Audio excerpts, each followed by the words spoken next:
Welcome to PWA and welcome to the Raw review for February 6th, 2017.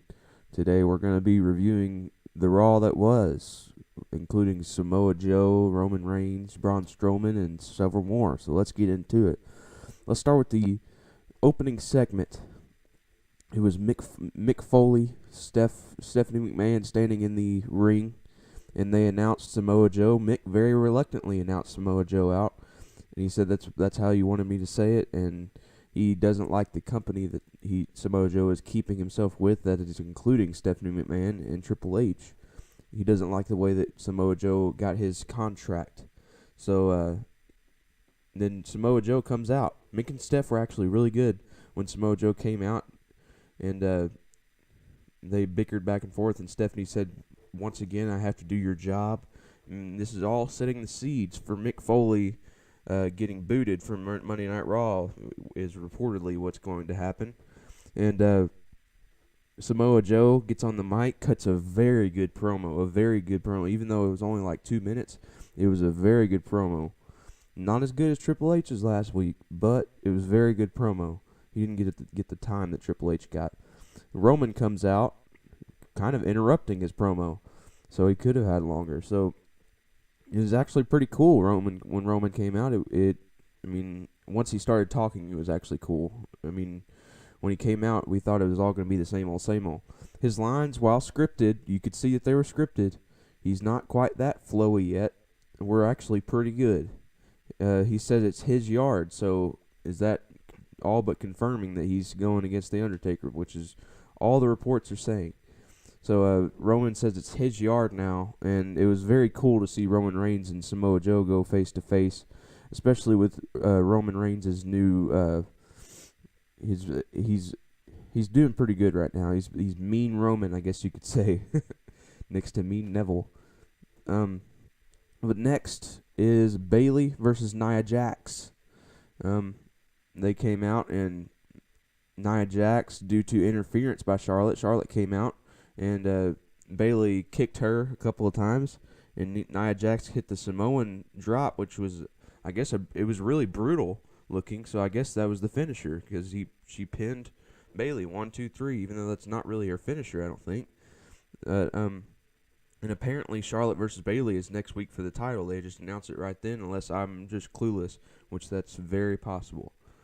On to Strowman versus four people.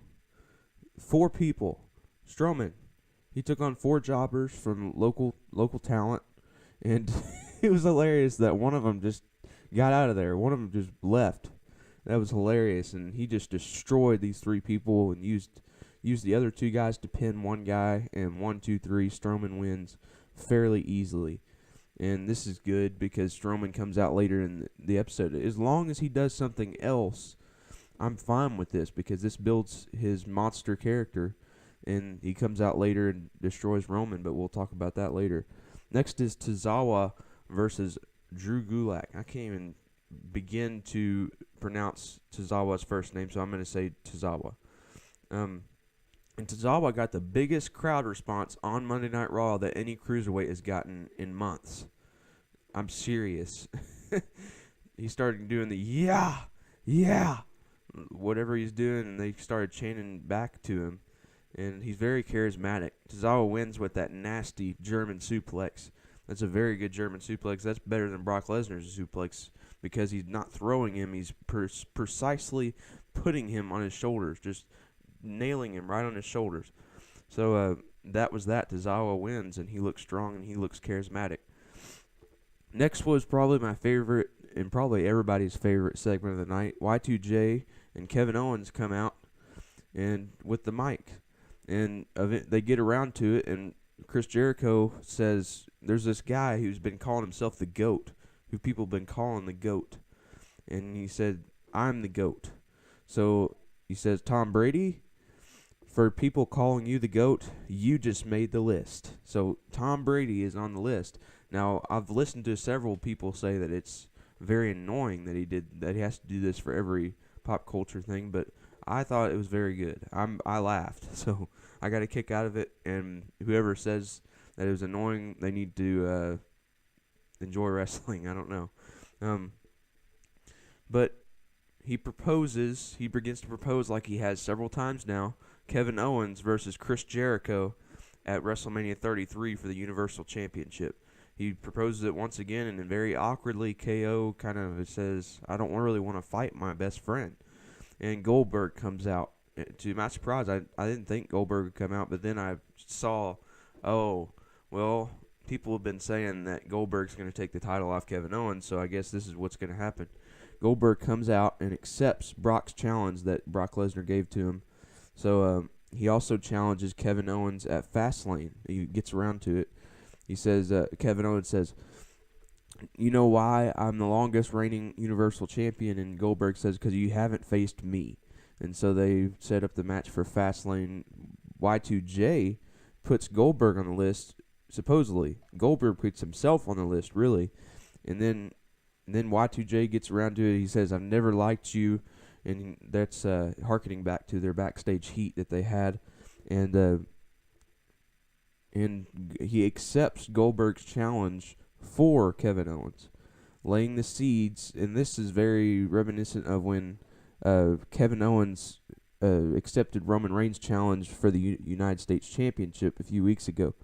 So that's that. Kevin Owens and Chris Jericho are starting to lay the seeds. My prediction for Fastlane is Goldberg defeats Kevin Owens for the championship, and Kevin Owens blames Jericho, and that sets up their match, their feud at WrestleMania, and Goldberg versus Brock for the championship, which I'm coming around to. At first, I didn't know if I wanted Goldberg as champion, but I remember how good it was when Brock Lesnar was champion. So when he wins, I'm just waiting for Brock to win it. So I remember how special it was when he was on TV with the championship, and it harkened back to the 80s. And after this, a backstage segment after a commercial, I believe, with Kevin Owens and Chris Jericho, and Kevin Owens is really mad at Chris Jericho, and he walks off, and Y2J is like, Kevin, he's trying to get him to understand, but after that, it was Cesaro and Sheamus versus Gallows and Anderson for the tag team titles, and this is probably one of the last matches they'll have together, one-on-one teams, and Enzo and Cass are set to challenge the winners. How about that? That's great. Get them out of their feud with Rusev. I hope that this comes to pass. I'll talk about it here in a second. The match ends when Gallows kicks Enzo. It's a decent match, but Gallows kicks Enzo when he's outside of the ring, and then Cass retaliates, and that causes a DQ. So that match ends, and they retain the championships. But will Enzo and Cass challenge Gallows and Anderson, or will they challenge Cesaro and Sheamus? Will they face Cesaro and Sheamus for the right to face Gallows and Anderson for the titles? Probably the second one, because I don't think they're going to go right to Gallows and Anderson. But I'm happy to see Enzo and Cass back in the tag team division, and not with Rusev doing all that stuff. Both of those talents are better than what they were given. Next is Seth Rollins' injury update, which was no update at all. We really didn't get any update. They just played his tweets that he sent out that we've all read, and no real update. So New Day versus Shining Stars, I guess. I thought we'd get something from Seth Rollins, but New Day cut a promo, very New Day promo, and they talked about all their past. The people wanted to dance, and they gave him Francesca too, and Francesca, and the people were hungry, and they gave him Booty-O's and all that, and it's starting to come full circle for New Day. And New Day wins against Shining Stars. They basically destroy him. I don't think really Shining Stars got any real offense out, and New Day wins. On to Kevin Owens and Y2J to get another backstage segment, and Kevin Owens becomes understanding of Y2J. He says they make up, and Kevin Owens will be right there beside Y2J in his match against Sami Zayn, which was next. Y2J versus Sami Zayn, it was a decent match. It probably could have been better, but I don't think they were truly motivated because Sami Zayn knew that he wasn't going to win the championship, and Chris Jericho knew he was keeping the championship, so it probably wasn't like, let's go out and put on a 5-star match. So Chris Jericho wins with interference from Kevin Owens. That was part of the reason that it wasn't very good. It was a decent match. But Chris Jericho retains the championship. So this kind of points towards Chris Jericho and Kevin Owens being for the Universal Championship at WrestleMania, what we shall see. Austin Aries comes out, and he says that he has an interview with Neville, and Austin Aries is just great. He is just great. I love me some Austin Aries. He gets on the mic and says, I'm continuing my tour of journalistic proficiency or something like that. Journalistic greatness, I think is what he said. And he brings out Neville. He said he scored an interview with Neville. The way he worded it was just great. But it's announced that a fatal 5-way elimination match is set for the number one contendership at 205 Live this week.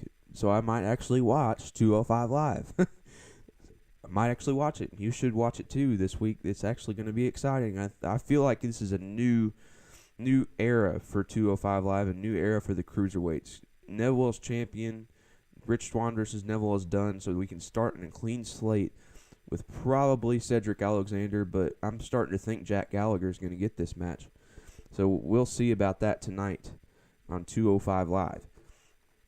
They end up all fighting, and that leads into commercial break. When they come back from commercial break, it's a tag match between the faces and the heels. T.J. Perkins, Jack Gallagher, and Cedric Alexander versus Noam Dar, Tony Nese, and Neville. And decent tag match, just a tag match. And Neville walks out on the heel team, and the faces end up capitalizing and winning. So the Cruiserweight division looking up going in tomorrow.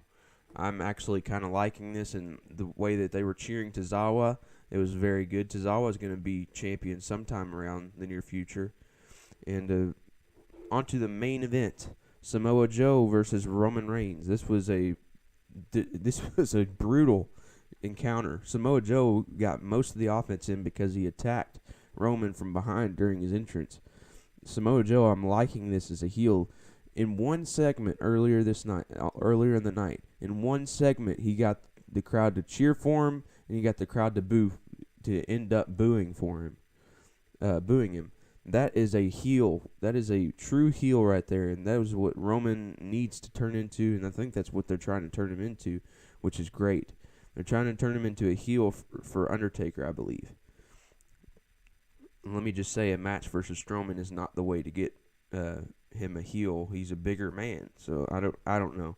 Maybe he blows Strowman and they do a double turn. I don't know. That's another thing for another day. Another podcast for another day. Pretty even match once Samoa Joe lost the upper hand after attacking him, but then Samoa Joe got the upper hand a little bit, and then Roman got the upper hand, and then Strowman interrupts. And he causes Roman Superman punches Strowman, and Samoa Joe hits him with the urinage slam that looked really brutal. And I guess that's his finisher. I guess they're moving away from the Muscle Buster, but we'll see. I still love the sleeper hold. I think it's coming back. Really, at first, people didn't accept it probably because it's a sleeper hold, and we see that as a standard grapple move. But as a finisher, you can choke somebody out with it.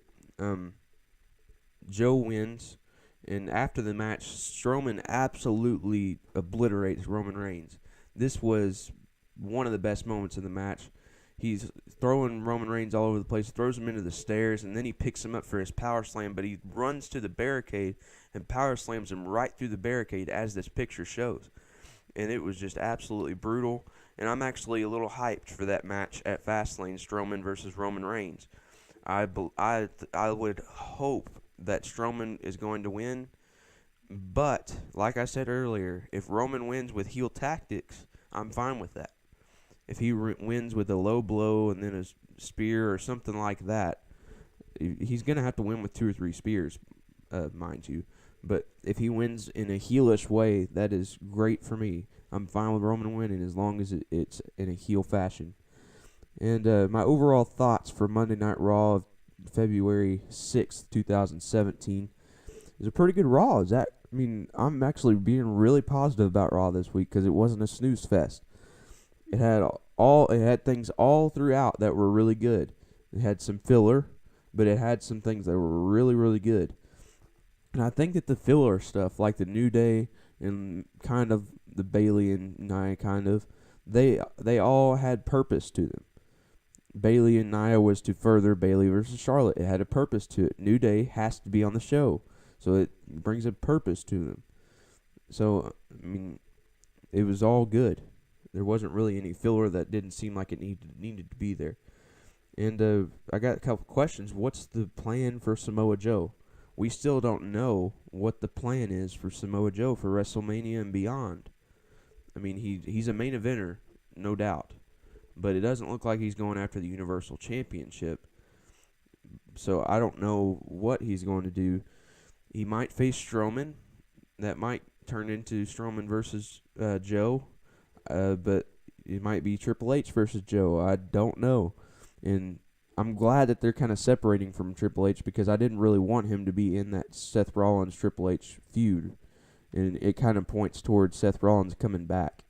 And again, we didn't get a real update on Seth Rollins, but that's my thought process. And what about Enzo Amore? In Big Cass. Charlotte versus Bayley for the Women's Championship is next week. Next week is looking awesome. Next week is looking like another great Raw episode. You wonder if just another writer took over or if Vince said, well, you get it this week or you're fired. He just gave it to him and let him go with it because this was a whole lot better than what we've been getting on Raw. And next week looks like it's going to be great too. Charlotte versus Bayley for the Women's Championship. The Festival of Friendship, which should be hilarious, with Y2J and Kevin Owens.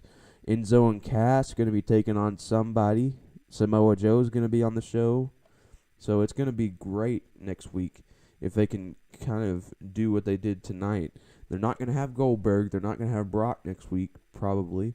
But do whatever. And let those young stars shine. So that's my Raw review for February 6th, 2017. I hope you enjoyed it. Like, comment, subscribe on this. And I'm going to reiterate comment. Just write a comment on what you thought of the show. And until next time, I'll see you later here at PWA.